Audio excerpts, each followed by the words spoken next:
We saw a change in the seasons for today. We were at the vernal equinox back in March. That was the beginning of spring.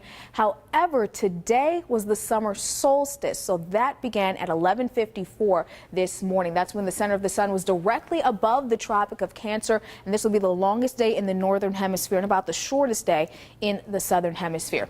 Here at home, we'll get anywhere between about 12 and 14 hours of daylight, depending where you are in the hemisphere. But down toward Antarctica, 0 daylight, and toward the Arctic Circle, the entire day has been sunny. So let's switch gears. Let's talk about the ionosphere. A little bit of a random switch there, but this area of the atmosphere is about 30 miles above the ground, and then it extends to the edge of space. It's a layer filled with electrons and atoms, and depending on what the sun is doing, the conditions and the energy we're getting from the sun, that height might change just a bit. That's also the area that makes radio communications possible, and satellites in the International Space Station actually live within the ionosphere.